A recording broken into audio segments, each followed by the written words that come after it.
Welcome to the Chase Hudson Show, a podcast dedicated to inspiring you to become extraordinary. Each week, we sit down with top-tier business owners, real estate investors, and influencers to inspire you to build your legacy. It's time to level up. Hey guys, welcome to another episode of the Chase Hudson Show. Today we have Mikey Lucas, who is the co-founder of the American Energy Fund, an investment fund focused on American energy infrastructure and technologies. Such a great conversation with Mikey. Really interesting how he shares his story, some initial struggles in high school, and just overcoming those. He had a great career in solar, direct sales on the doors, and then started his own solar company, and then launched an energy fund. And so we go through all of that. Really awesome advice that he shares and kind of what he's up to. So excited for you guys to dive into this one. And with that, let's do it.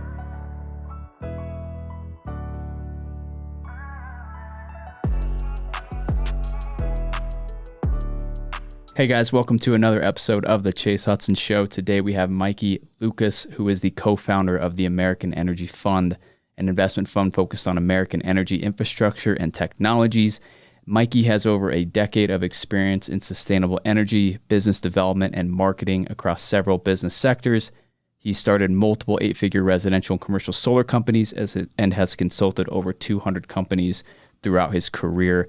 In addition to his speaking and mentorship work, Mikey is also the host of a popular podcast, Road to the Golden Door, where he shares his insights and experiences on money and success. So with that, Mikey, welcome in, man. Thank you, Chase. Appreciate you having me, man. Yeah. Looking forward to it. I am too. Should be good. Well, Mikey, first thing I typically like to ask my guests just to get a little bit of background on you is to talk a bit about your upbringing. So, childhood, teenage years, parents, maybe any influences you had that helped mold you into kind of who you are today and kind of where you ended up.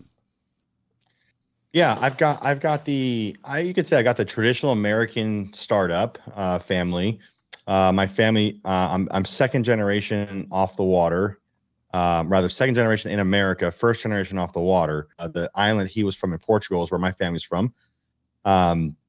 They came over for a better opportunity to America. They were hardworking entrepreneurs and started tuna boat businesses. So the big tuna boats that were going, and chicken of the sea and all the canned tuna, stuff like that. They own the canneries.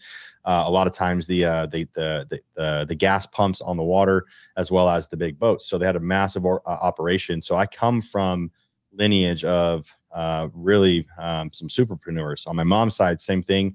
My uncles were all from Lebanon. They went to Italy and married Italian girls, and then they moved here. Actually moved to Canada first, then came into the United States. Same thing, entrepreneurs back then. Obviously with New York, if you can just imagine. Everything New York, as far as Italian and all that kind of stuff goes, you can kind of imagine. Don't want to talk about it, but is what it is. So my family, my mom's parents moved out of New York to move to Las Vegas for a better opportunity. Really was probably just to get away from the scene there. But yeah, my great uncles, my mom's dad, brothers, same on my dad's side. My dad's mom's brothers are all entrepreneurs. My mom and dad, on the other hand, were not. So you could say they, I don't know, they kind of just went I guess you could say traditional route. My dad had a really successful sandwich shop in Point Loma in San Diego. It ended up failing for, I don't know, whatever reason. So he went the traditional route, the whole, $300 back then, $300 in his pocket, moved to Vegas, got loans, whatever, ended up making it. My dad really taught me what hard work was. I think growing up, and initially I didn't understand why we didn't have brand new baseball bats, brand new baseball gear, why we weren't, why only my brother could play travel ball and I couldn't. I thought I was good enough. Come to find out, I really wasn't. I was decent, don't get me wrong, but I was more like, I wasn't that good. I couldn't even, anyways. I realize now why, but they couldn't afford it either way. Like it wasn't a, we don't want Mikey to go, but it just didn't make sense. And that was kind of heartbreaking knowing your dad tells you, you're not going to make it into the league when, what do you do as a kid? Like your whole goal is to make it into the league. So, yeah, man, then I started born and raised in Vegas. The short story really goes, I started using drugs socially, and then eventually started using drugs solutionally. So I got hooked on Oxycontin. I was doing 500, 600 milligrams a day. And, that's about double or triple what a major back surgery would take a day. And I should be dead. So you could say one of the reasons why I'm so grateful and excited and inspired about my future is because, first of all, I'm not dead. And second of all, I'm not in prison because the amount of drugs that I had on me was enough to put me in jail for a very, very, very, very, very long time. Just because that was what I was taking. It wasn't like, a week's supply. It looked like I was a big time drug dealer, and I had a really, really hard time. Had a hard breakup out of high school sweetheart kind of concept. Got cut from my senior year baseball team. It was just a mess, dude. My parents broke up in 2009 after the '08 crash. And I really didn't think my parents were going to split up. And I don't know.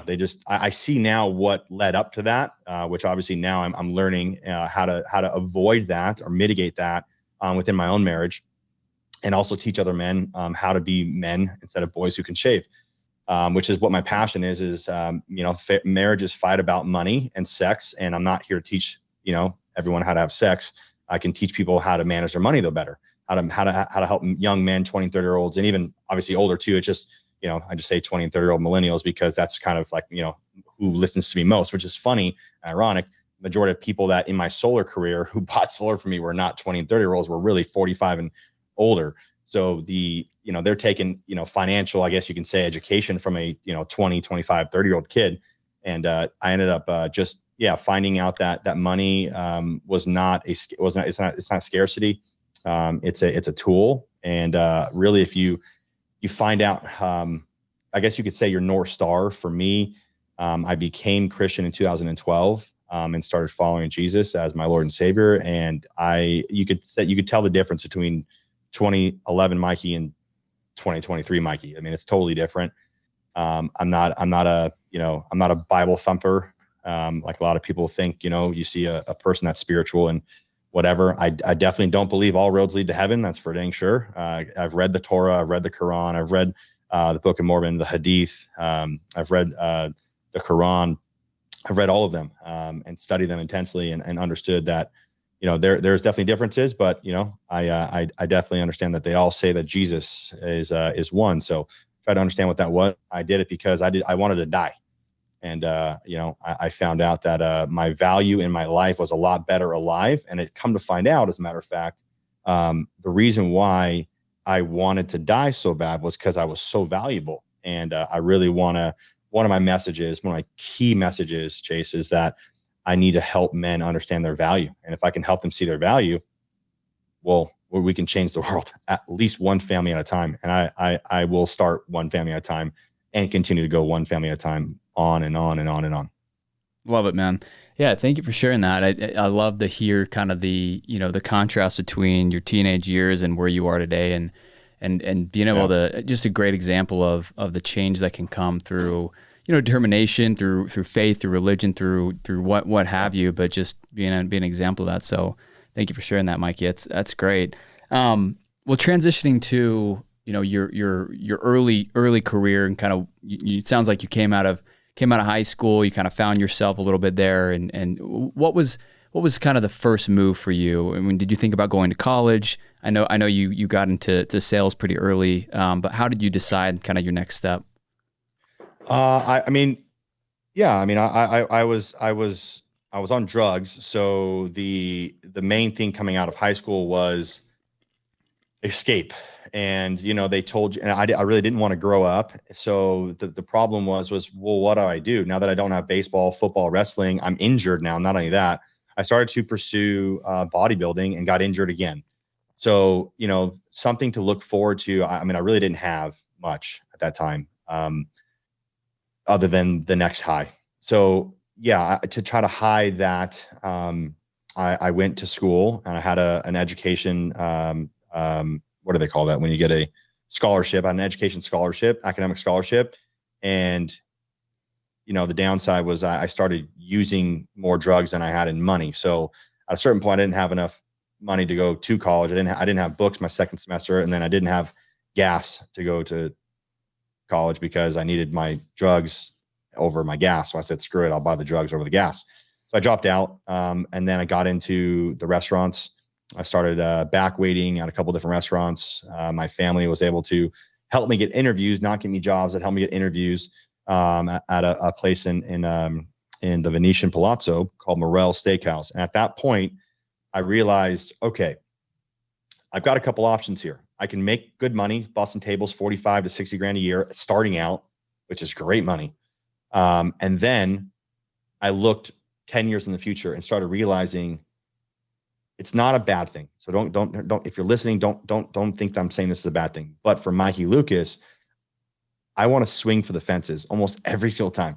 When I go up at bat, I'm like Bryce, dude. If I'm either striking out or I'm hitting a home run. I don't try for singles or doubles. I'm trying to swing for the fences almost every single time. So I was like, okay, if I'm 20 now and I can be 30 and I can be making $120,000 a year, like, doing what I love, fine dining, steaks, great wine, enjoying it and living that lifestyle, showing up to work in a suit and tie. Like my cousins do, like a lot of my friends and family do back home. Nothing wrong with that in Las Vegas. And I was like, man, what if I could just do something different?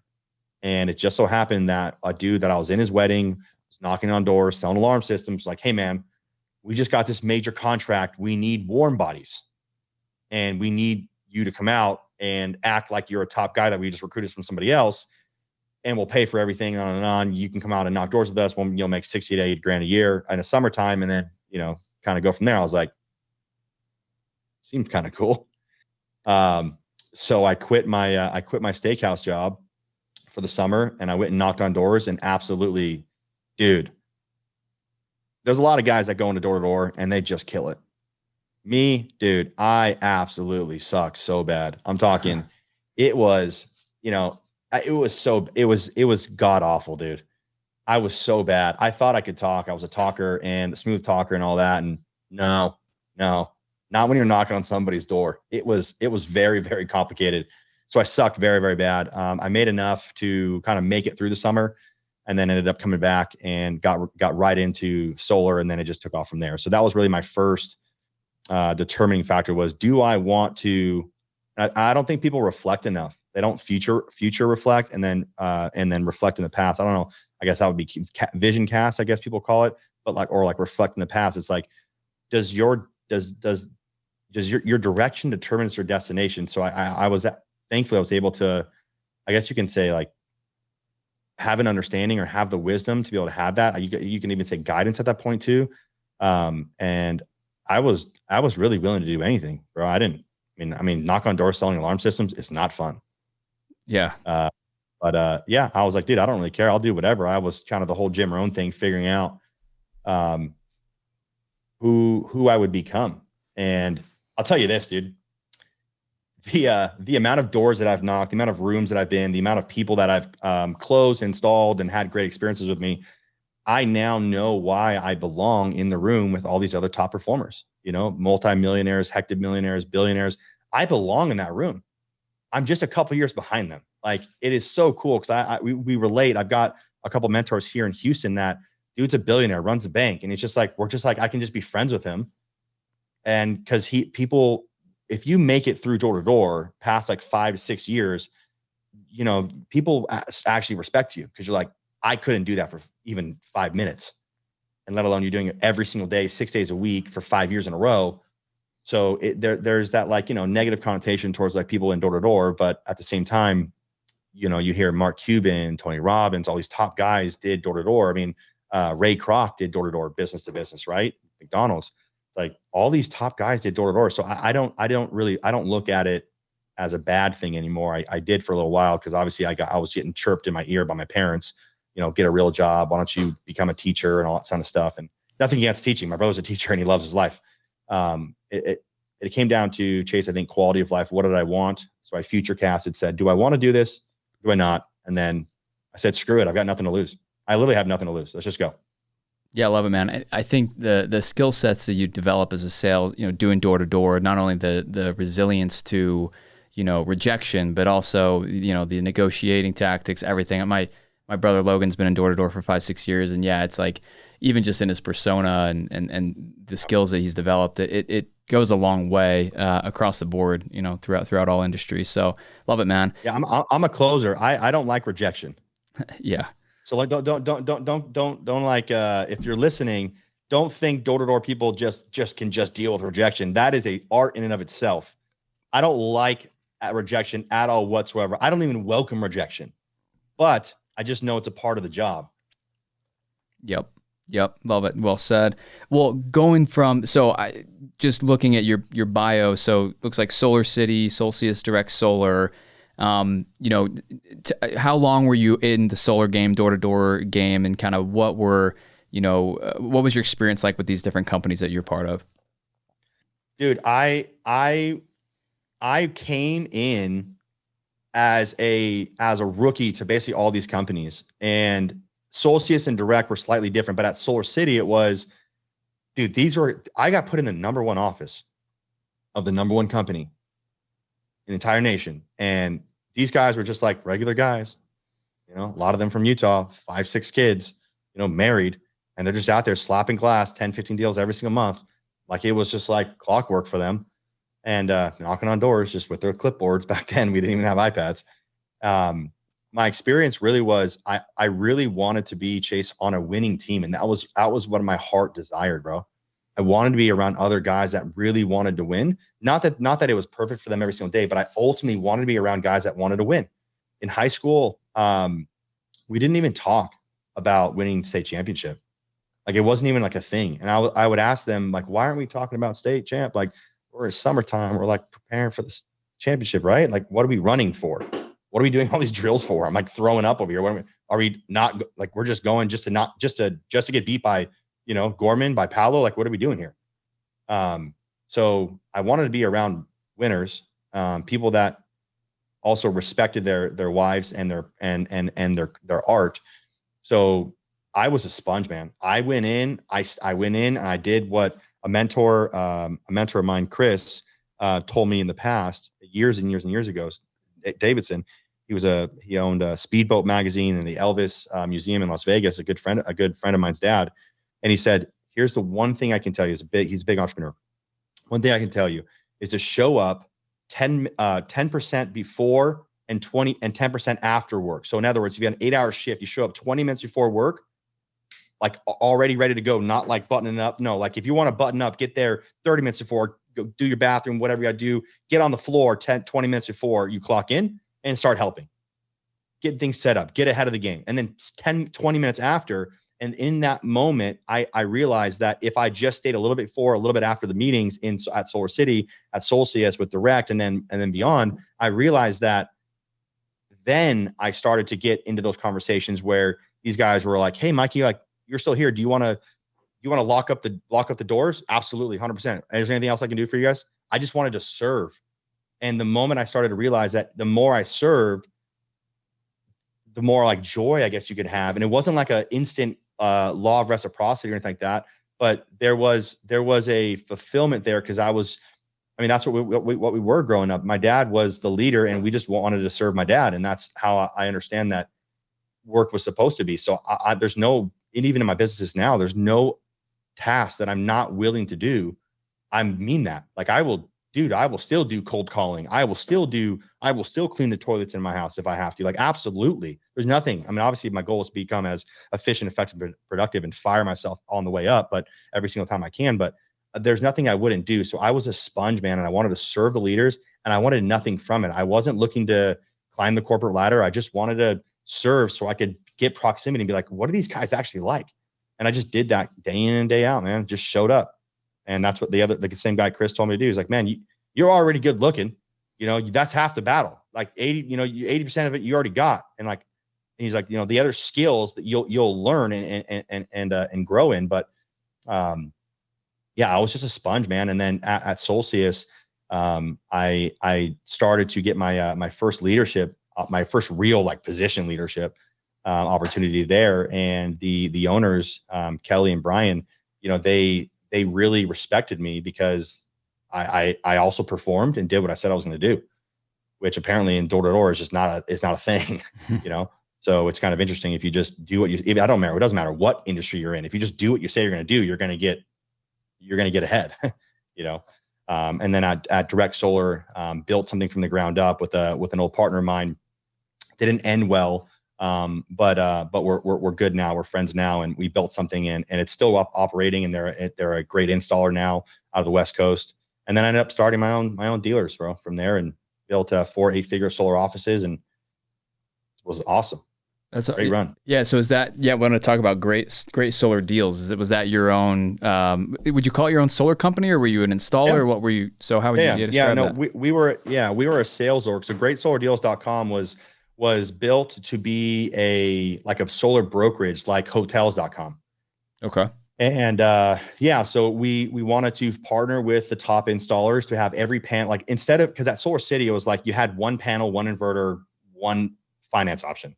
And people would eventually shop you. And sometimes they would obviously sign with you right then and there. But then there was like that 25, 30% that you would lose that deal because they'd shop you, and they'd, the next guy comes in and he's, crafty, and he goes, cool, show me their quote. And it's just the race to the bottom. So I didn't want to have to lose those deals. So instead I'd be like, hey, I'm going to get 6 quotes for you right now. I'm going to cut out the 7 hours of you sitting down through the pitch, and I'll show you 6 quotes right now. And if you were my family member, I would show you, we'll cut down we'll cut out the back 4. We'll look at 3 options and see, if it's going to make sense for you or not. So, greatsolardeals was meant to be like hotels.com or Expedia. That's awesome. So transitioning from, direct solar kind of on the doors to starting up more of a web-based, was it direct to consumer then? Like people log on and be like, hey, I just want to check out these options. Okay. Why? No. It was still door to door, but okay. we had a decent web presence. It was like an educational website. Got it. Okay. So you knock on someone's door and be like, hey, here are the options. You guys had the platform to be able to show, pick and choose, and get it done that way. Okay.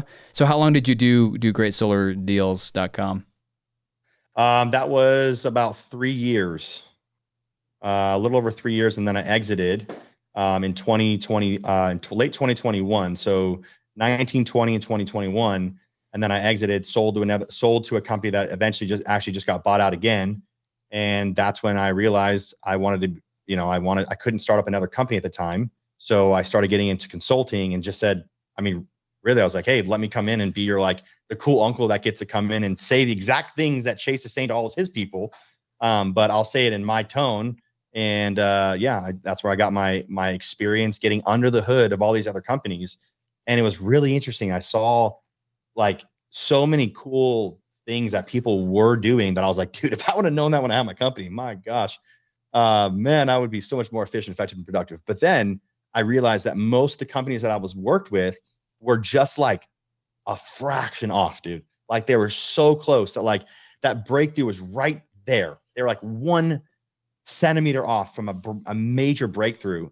It was a really cool explanation and it was cool because I could just go in and immediately get them, $10 million more in revenue. I was just like, you're not doing this one thing. Let's just implement this right now. That's amazing. Is your consulting, is it self-branded Mikey Lucas, or do you have a name for that entity that you're going out and consulting on?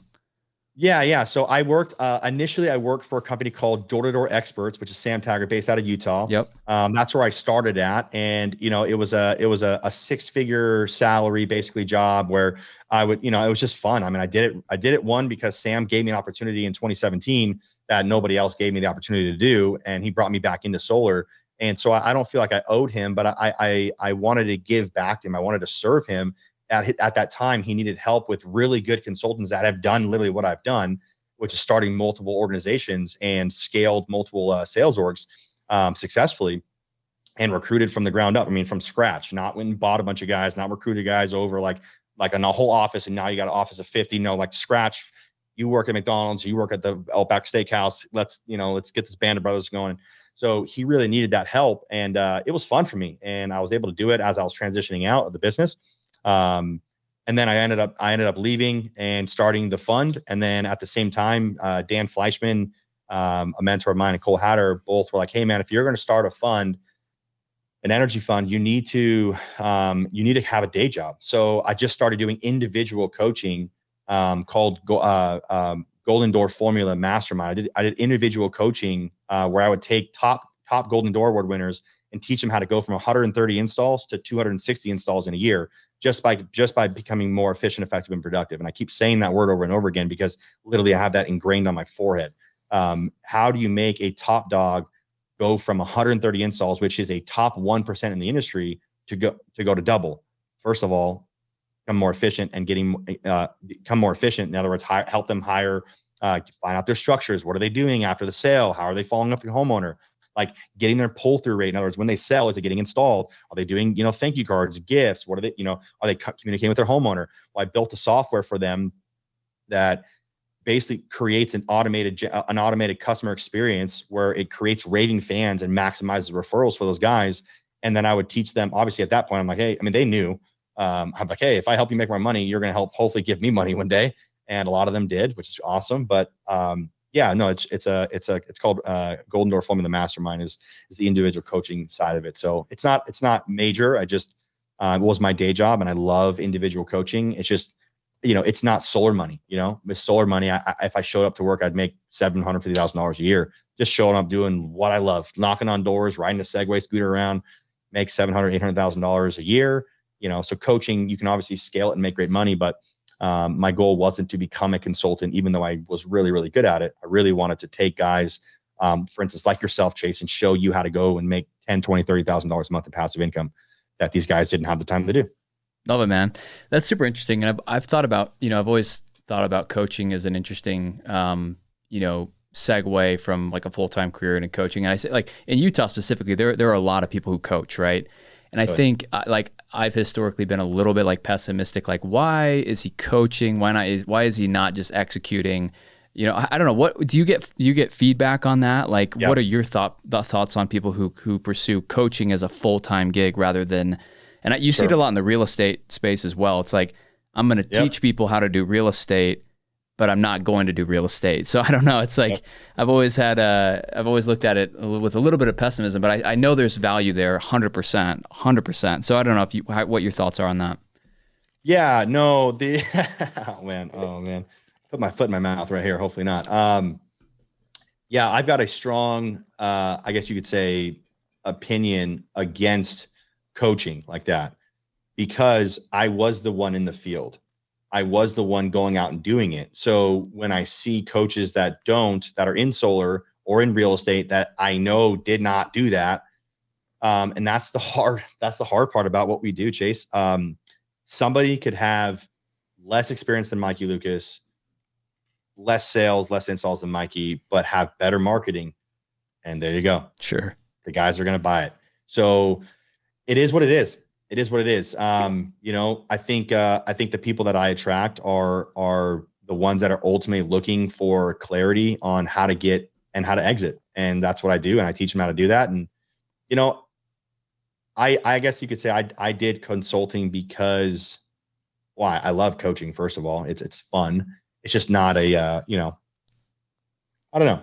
Yeah. I think, there's a lot of people, again, it is what it is. People just have better marketing and they buy your course. It is what it is. And, I don't know. I'm more about results. I'm results oriented. It's a core value of our company, than I am, sales driven as far as like selling courses. I've got courses. I've got all that stuff. Yeah. But, I didn't want to get into sales coaching. That was my main thing. Do not get into sales coaching. Don't go compete with Sam Taggart, Taylor McCarthy, any of those guys, the Grant Cardone, right? Don't compete with those guys. Go and do the financial side, which is what I was ultimately the most passionate about. So that's why my coaching was slightly different. I wasn't teaching them how to go and knock on doors and find solar or roofing or whatever. The same thing in real estate, find how to build a real estate. I'm teaching you how to exit out of that. I love it, man. Yeah, I mean, dive in a little bit more. You touched on it a little bit, but from the finance side, from passive income, from trying to help people, when somebody comes to you and they're like, dude, Mikey, I need some help. I've got some money, or I'm trying to figure out how to, I mean, what are some of the, one or two things you're like, hey, this is what you should be doing. This is how you should be thinking about it. Yeah, I think a couple of the main things is just, it depends on the stage that they're at. So most of the guys that I'm around are making at least $500,000 a year. Most of them have maybe a property or two. They're trying to do Turo, whatever. Like they're trying to do always like, smaller businesses and whatnot, investments. And, what I did and what I say, hey, look, to my guys. And I say, hey, look, this is exactly what I did. And this is what led me to over $30,000 a month in passive. I'm just over $30,000 a month in passive income now. 21 of that came from solar money. The other of that just came from reinvesting, stuff like that, and flipping and whatnot. So it was technically, some of it was directly from solar, but flipping houses and reinvesting it. Now it's over $30,000 a month right now. But I would say that the main thing that people are missing when it comes to investing is you have to understand the time equation that you're going to have to put into flipping real estate or finding oil and gas wells or Turo. It's like Amazon drop shipping. It's like, how much time do you have to actually do that? Most of the time, if you're going to do the onesie twosie houses, you're going to make $250, $300 a month on your property. That's not enough to fit your Escalade V lifestyle, in your high rise in downtown Salt Lake. It's just not going to work. Or your house on the hills, right? It's like, so to be able to say, hey, be very, very good at the job that you're doing now, where you're making $100, $200, $300, $500 an hour, and focus on that. I've got over $1 million out there in syndications and funds. So I'm like, I don't want to have to do the work. I'm really great at knocking on doors back then. And I'm going to just give you my money because I found a really good jockey. And I was like, hey, look, I'm going to give you my money. Can you multiply it for me? So finding good guys like you, Chase, is really important to me because I don't know a lick about real estate, even though I've got a lot of it. I don't know. I'm not a real estate guy. I'm an energy guy. You want to talk about energy? Let's go. Real estate? No clue. So I would say the time factor that people are not talking about on the internet, the gurus, is what they're selling is buy my course and you'll teach you how to make 6 figures in flipping, whatever, right? Make your own portfolio. It's like, well, how much time are you gonna have to put into that? Like, calculate that. Like, find out how much time you actually put in and what the real, is it going to be 1 year, 2 year, 5 years? And most people will not give you that answer to that. So for me, it was, I'm going to double down on selling solar panels back then, and then store at least 40 to 60% of every dollar I make into cash flowing assets. And then I'm not going to raise my lifestyle until my passive income can pay for it. And that would be, I guess, my 2 is the time factor, and don't raise your lifestyle until your passive income can pay for it. And I guess the third thing I could say, Chase, is you need to have a very, very, very good wealth strategist. You do not want a CPA. You want a wealth strategist. If you're going to build generational wealth, like Proverbs 23 says, you need to have a great wealth strategist that has a fiduciary responsibility over your money. I love it, man. That's so good. So I'm just curious, and I want to dive in next into the American Energy Fund and how you got that off the ground. But from your personal side, so $30,000 a month in passive income. Sounds like a lot of that was taking your active solar income that you were making on the doors and investing that. When you think about that 30,000, what have you invested in to be able to, return that on a monthly basis? Yeah, most of it was single family properties, fourplexes. I've got some land deals. I've got I hit big on a couple projects, man. I'm not gonna say I got lucky, but it was very calculated, strategic. I hit some really big returns in Detroit, Michigan, where I was buying houses for $1,000 to $5,000 a piece, putting in 20, 30, and making Section 8 money guaranteed. So I didn't have anything go down in the recession that we're in, depression that we're about to be in. I didn't lose money during the COVID stance. I still got paid. So I made some really good money there. I've been mining Bitcoin since 2017. So I that's gone up and down, but I've made some really good money mining Bitcoin. I've got a couple of Airbnbs that are passive investments. I've got some syndications that are real estate. And then the rest of it really is, there's some storage of cash, in high yielding savings accounts that is 4 figures a month as well. And dry powder waiting for that to get deployed. And the rest of it's oil, gas, and solar farms, pipelines. The majority of it's oil and gas, I would say. It used to be real estate, 17,000 of it's real estate. And that went down just a little bit because I've actually just sold a couple of properties, but it's still over 30 now with the oil and gas stuff. So I'm a big energy guy, man. I'm long on natural gas and long on solar. Love it, man. And I think that's so good, Mikey, your point on, because I've had Sam on this podcast. I've had a lot of successful solar individuals and family relationships and what have you. I think it is challenging for people who are so driven and entrepreneurial to say, I don't want to do this myself. I have this money that's coming in every summer. And I think a lot of them, the preference is like, I want to go buy a duplex and manage that, or an Airbnb and figure out how to kind of have control. And so it takes a certain mindset and skill set to say, okay, I'm going to trust Mikey, or I'm going to trust Chase, or whoever it is, with this capital, because they know that area. And so I think it's a good point that you bring up, and combining that with a wealth advisor and just being strategic about your investing. It's great. So American Energy Fund, you had a great career in solar. You started your own solar business. You had an exit. Why an energy fund? I mean, we'd just love to hear like how you got that off the ground, your partnership there, what the thesis was, with just kind of the early days. We'd love to hear about it, man.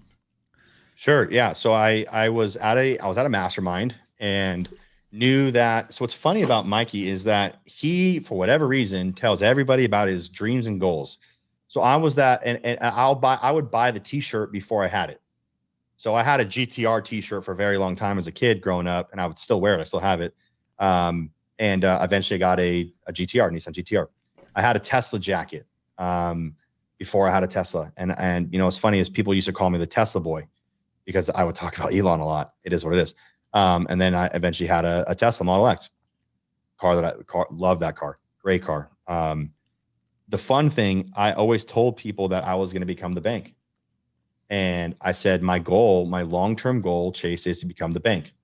So to be able to do that, I didn't, first of all, I didn't know Warren Buffett and all these guys, Munger and all these other guys, Dalio, started their first fund in their 20s. I thought I had to be 50 to become president, right? Like 35 is president, right? It's the lowest you can go. No, you could start a fund at 18. Start a fund at whatever age you want.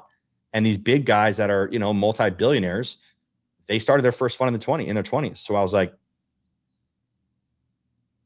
they didn't have college degrees. I knocked on doors for 10 years. I have been through it all that at least all that I went through. I was like, if I can do that, I can definitely start a fund. Now, the key here is that I had no idea what I was doing. So I found this dude named Bridger Pennington. I think you know him. And I heard him speak on a stage at a mastermind called Avengers, Dan Fleischman and Joel Marion's mastermind, Avengers. And he was talking about how easy it is to start this fund. And I'm like, I ran up to him basically after. I was like, hey, bro, awesome speech. How do I get into your program? Or what does it look like? He didn't pitch a program. He goes, oh yeah, blah, blah, blah. It's like 30 grand. I pulled up my wallet and I said, here's my Amex. I was like, swipe the card. And he's like, no, well, let's get on the phone. I was like, no. You don't got to sell me. I'm already sold. You have the answers. If Dan puts you on the stage, you're credible. Swipe my card. Let's go. He still made me go through the whole process. And I'm like, Bridger, God, not a very good salesman. Love the kid to death, but on the phone, he wasn't the best. And I was like, Bridger, listen, buddy, I'm a lay down. Just close me. Give me the contract. I'm good, brother. You don't got to ask questions right now. You're good. My question to him was, do you have any other energy funds? And he said, no. He said, but we have one guy, Ryan Miller, who used to be in energy, and we'll make sure he mentors you. I was like, perfect. Swipe my card, brother. And I went through his whole program, did the courses and whatnot, and then I raised $1 billion. No, I'm just kidding. That did not happen. That did not happen. Kind of like my first year in door to door. Our first year in our fund, we're just over $3 million assets under management. We've got a above average return. We've hit alpha, which is awesome. Our investors have seen really good active income write-offs. We've returned capital, which is great. And we're about to really close our first fund, start our second fund, and I just continue to move forward. I mean, I don't know why, dude, but I've got people around me that see, I guess you could say they can see that I've got it, and they really want me to win. And my BS radar is at like an 11 because I did door-to-door sales. So like I can tell if people actually want to help me or not. And but not only that, I want to outserve them. Like I'm going to outserve you in showing honor at all times. I'm going to outserve you. I'm going to deposit ever before I even withdraw $1. And there's these certain guys in my life, my career that have been put in my path that are just like weirdly want me to win. Kind of like I want some of my 20, 25-year-old guys that I coach right now. I want them to win so bad. And I'm like, I just got to accept the fact that these older guys that are in oil and gas want me to win. And not only that, they know now that solar is a very big thing. So because I've done $178 million in installs, it's now growing up now, but they know I've got an expertise that they need. So it's kind of like that exchange of like, hey, we know oil and gas, but can we put solar farms on our gas land? I'm like, yeah, let's do it. Let's figure it out. And I do all the, anyways, it was not easy at first. You go out and everyone has a great concept, or we had a great concept. People were like, yeah, I can't wait. Here's $2 million. Here's $1 million soft commitments. I'm like, oh shoot, we're on the way up. Cool. Yeah. 100,000, 150,000, 250,000. Cool. We've got, all right, cool. We've got a good concept. We launched the fund and the calls just went to voicemail. So, we started pounding the pavement. I did what I did best, started, door knocking essentially within my warm market. And as I was doing that, I started transitioning my social media to, all right, I need to get out to the field and I need to feel myself, riding the pump jack. I'm like, all right, guys, I'm on the pump jack. This is what it looks like. Cool.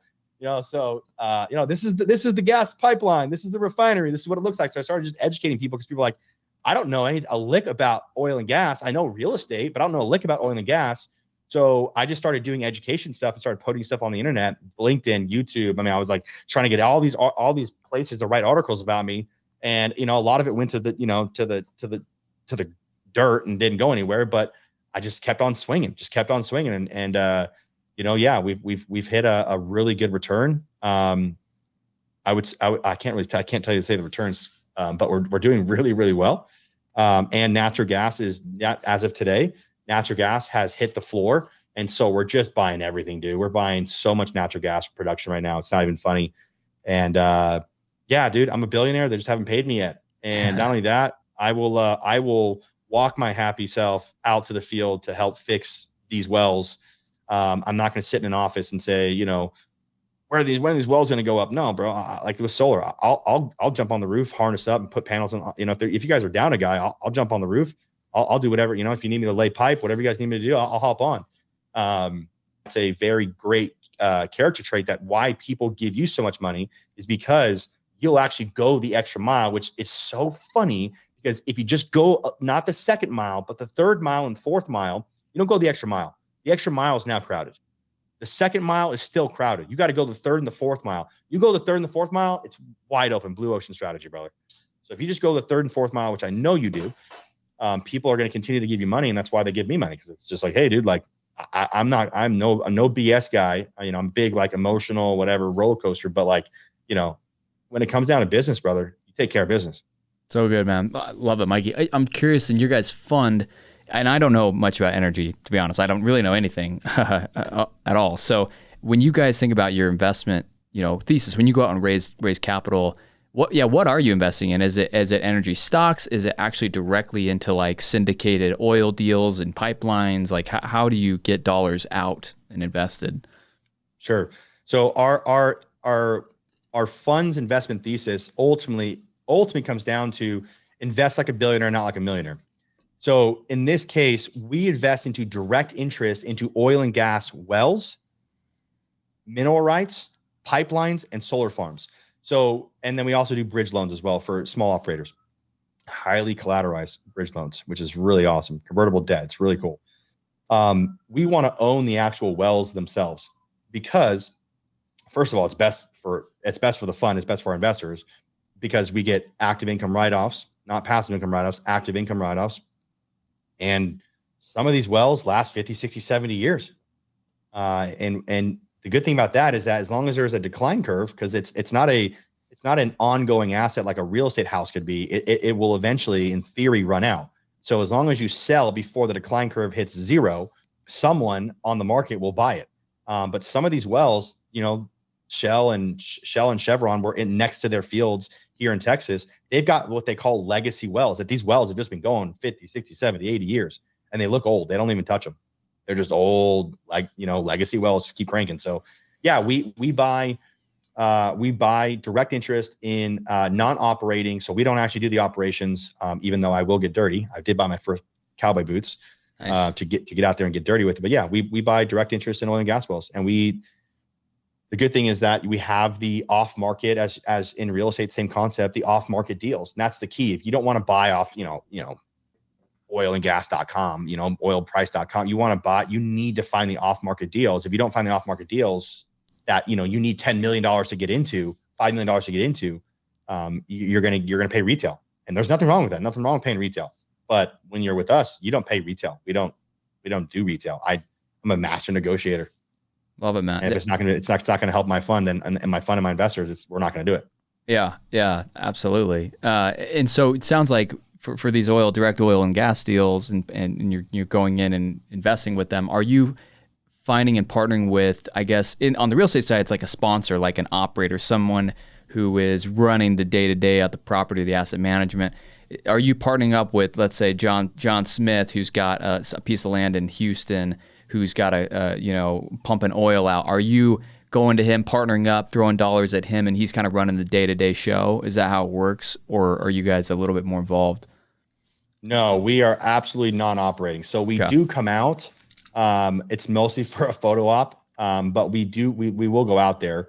But they don't like when we go out there because we go out in not roughneck gear. We go out in suits and polos. Yep. We find so Chase, it is so much like real estate that you're like, I don't know oil and gas. Yes, you do. It's just a plot of land that you clear, you poke a hole in the ground, you suck out the hydrocarbons, you either store it right there on the property and call a truck to come pick it up, or you're connected to the pipeline and it sells to the pipeline. And once it's in the truck, once it's in the pipeline, you're out. So it's just like real estate, very similar to real estate. Yeah, there needs to be, your operators that are on ground, and that is where it comes. That is the hard part. That is the hardest part. Not even finding the oil. With the technology that we have, we've got it's called the energy method. We built a 163 point due diligence process and an AI tool to go along with that. I built that from scratch. And the part about finding the oil and gas is not as hard anymore. It used to be hard 10, 15 years ago. With AI now, it's a lot easier to actually hit. So we've mitigated that risk through AI, which is pretty awesome. Then if you don't spend a couple days with these operators, I always tell people, I'm like, look, Chase, you might be able to fool me over breakfast, but you're not going to fool me over breakfast, lunch, and dinner. I'll be able to sniff you out. You're not going to pass a sniff test. I'll stay in your house. I'll make sure you wine me and dine me, and I'm going to test you. The Bible says to test the faith of the brother. Make sure he's legit or not. I'm going to test you, brother, and I'm going to know. The good thing I've got that gift of discernment and that tenure of door-to-door sales that I can know whether or not you're lying to me, whether or not this is your house or mommy or daddy's not home. I'm like, mommy, daddy's home. I'm coming back in an hour. Trust me, I'm coming back. So it's funny how door-to-door has now led me to be able to close multi-million-dollar deals and get me in the room. It's Chase, it's no different than real estate. Same thing. Yeah, makes perfect sense. Yeah, it makes perfect sense. When it comes to raising capital, what has been your strategy to date, and what advice would you give? And I guess there's multiple ways to approach it. I think you can go down the path of, and it sounds like you kind of have social media, getting presence, making really good marketing and getting in front of a lot of individuals. Is that kind of been your approach, and what hasn't been successful in raising money for your fund? I would say the main thing about raising money is transparency. I see a lot of guys inflating numbers that are really, really silly. And I've lost money. I've lost, potential investors because I'm not going to lie to them and tell them I'm going to get them 50% on their income, on their money, which is definitely possible and has happened with our fund. I'm going to say 15 to 20% returns every single time. That's what we're shooting for. If we do our job, we'll hit 15 to 20% returns. If we hit the ball at the park, we'll get 70, 80% returns. But people where I've seen that I've lost investors to other funds is they're basically, dude, in a weird way, guaranteeing somehow. I don't know why, but they would guarantee that they're going to give them 50%, 60%. I'm like, we are not doing that. I don't want your money. If that's the type of investor that you are, get out. good, pass. And you're not gonna pass a sniff test of family offices if you're talking about 50% returns. So yeah, I've lost money there in the case of like not closing deals. The best strategy is transparency, ultimately. But okay, we just got another check. Just kind of like the Cody Sperber method, just out here at the bank. She got another check. If it worked for Cody, it can work for me. Cody's a good friend of mine, by the way. We post more content. I'm double tripling down. I'm getting out there because ultimately people need to see you out in the field doing your job, putting the hard hat on, getting out there. So it'll eventually happen. The marketing, the best way that I've marketed the most money, I guess you could say that in a fundraising way, because I think you want to know some secrets here. My favorite way to fundraise is through my podcast.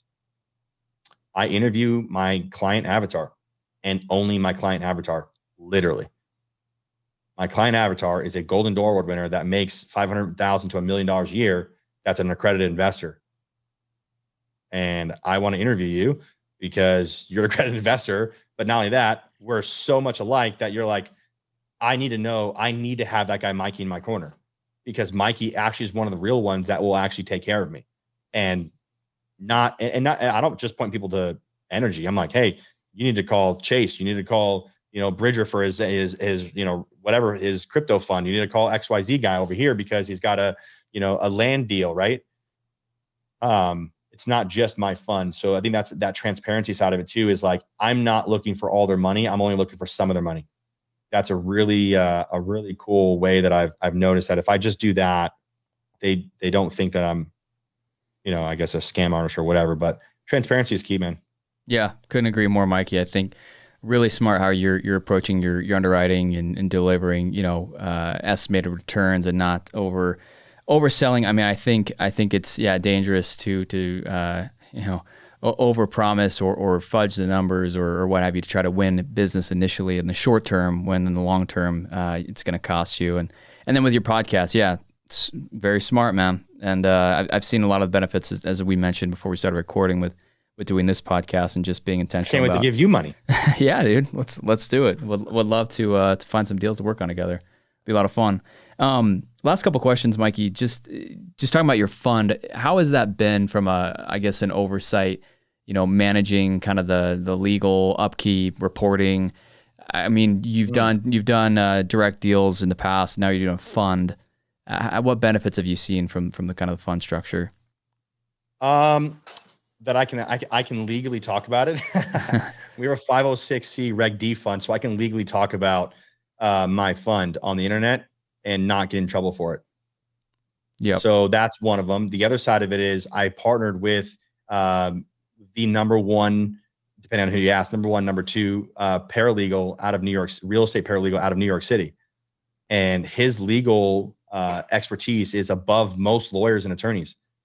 So when it comes to contracts, all the legality stuff for that, I mean, this guy, one of the reasons why, not the only reason, but one of the key benefits that he brought to the table was his legal background. I'm just like, build it on the way up kind of guy. And he's like, we got to have a contract before we go anywhere. I'm like, all right, great. You build the contract, DocuSign it up, use my DocuSign login. Let's go. So as far as the legality side of it goes, when you have a fund, people respect you, operators. When you're like, hey, no, we are a fund, American Energy Fund. We are a big deal. We are registered at the SEC. We are in compliance, and you are now taking money not from Mikey Lucas or Brad Barron's, but from the fund that has every right to sue the heck out of you if you screw up. So do your due diligence on us before you take our money, and we'll go from there. So yeah, it's definitely different. People are not afraid to screw over one or two people. But when you have an army behind you, which is what the fund is, the legal ramifications are significantly higher. They'll mess with you less, and you get better deals because we got more money. Yeah. Huge benefit to having kind of that discretionary capital, committed and ready to deploy. Pros and cons to the fund versus direct deal, but I like it, man. Sounds like you guys are rolling. Well, last couple things, Mikey, and we'll wrap it up, man. Just in terms of, it sounds like you're very thoughtful about where you came from, your high school, some of the habits you were able to break, and form in your current situation. But what have been some habits that you have found helpful, led to your success, things you maybe do on a daily or weekly basis that have attributed to where you are today? It's a great question. I love this question so much, dude. Okay, so I'm definitely not the guy that do this every day guy. But there's a few things that I have done that have made major waves in my life. Major waves, bro. So I track 8 things. There's an app that I use called A Tracker. It's like a $5 one-time purchase app. Okay. I should be like the freaking owner of this app because I've talked about it so stinking much. Huh. I'm waiting for them to call me. I've actually talked about apps on podcasts before, and I've actually got business from them. But anyways, this app, again, not a promotion for this. This is just, again, it's a free app, but the way that I use it, I needed to purchase it. So I track about 50 to 60 different items on a day-to-day basis, from speaking engagements, which is what I'm doing right now. I've got podcasts and speaking engagements. I'm considering this a speaking engagement because I'm speaking. I track 8 things with my wife. Fighting with my wife. Yes, I track fighting with my wife because if I'm fighting with my wife too much, okay, first year marriage over here, then we have a problem. Okay, if you don't have a pulse on your relationship, how can you manage it? It's the same thing with your business. If you don't have a pulse on your top 20% of your sales reps, and they're the ones that are supposed to be producing 80% of the income or the sales, how are you supposed to manage this? You can't manage things you're not tracking. And I took that to a extreme, I guess you can say. I tracked 78% of my year last year, and down to a micro action, not including sleep. I do actually track my sleep. I've got an Oura ring too, but of my waking hours, I track 76% of what I do. Things like, for instance, fighting with my wife, okay, spiritual time with my wife, gym with my wife, walking the dogs, hanging out with the dogs, quality time, family and friends, spiritual time. What's the other one? On the phone with my wife. Because when I travel, I want to track how much time I'm spending on the phone with her. And when I can see when Mikey starts to like waver a little bit, I start to look at that app, and I start to look at. I will look at it. I would not every week, for sure, not every week. I'm not that guy. I will look at it every 2 to 3 weeks, every month, for sure, every quarter. But I'll look at it periodically throughout the month, to see. Oh wow, I spent 62 hours in the last month working on, American Energy Fund. Well, what did that produce? How much money actually came in? How much good relationships did we pull? Oh, I spent 17 hours on Instagram and TikTok. Well, guess what? I make a lot of money on Instagram and TikTok. So guess what? I'm okay with that. Right? Okay, cool. I tracked how many. I didn't do as many hours in the gym. Wow, cool. How does my energy feel? Well, my energy is kind of low right now. Maybe I should bump up my numbers next week, next month, and see how that feels. It's a science experiment. So if there's anything that I do, I track what I'm doing on a daily basis. What I always tell my guys to do is I say, track 5 things. Okay. Let's just say you're in real estate. Okay. Cold calling or lead generation, door knocking, cold calling, whatever that looks like, networking. So you can do lead generation, networking, gym, non-money making activities, and personal time. I also track, so that's 5 things that you can track if you want to use the app for free and track that. And the key here is people always say, well, Mikey, how do you remind yourself of that? Is it like, you think it like ChatGPT is in my brain? Like, no, Neuralink's not in your brain and tracking for you yet. You have to like actually do it. So what you do is you hack it, hack the system, you put a calendar event in your Google Calendar. That's you're not busy. It says free on it on the very bottom, click free. So it doesn't like, blog out your calendar. And then you and it says question mark, tracking, question mark, and you put 4 reminders in it. 4 hours before, 3 hours before, 2 hours before, and 1 hour before. So that every single time, every hour before and on time of event on 12, 4, and 8, you're getting messages about tracking. After a few months, you're just going to naturally be tracking all the time. You can also connect it to your Google Calendar or your Outlook calendar, and it'll go back. And as long as your account, I'm looking at my calendar right now, my calendar's stacked. I can go back in, and if I forgot, I'm like, oh, I forgot to, I had an operations meeting at 11:30 to 12:30 today. I didn't put it in. Well, I can just convert the calendar event and say, oh, cool, that was ops meeting. Change it to ops meeting. Boom, we're good to go.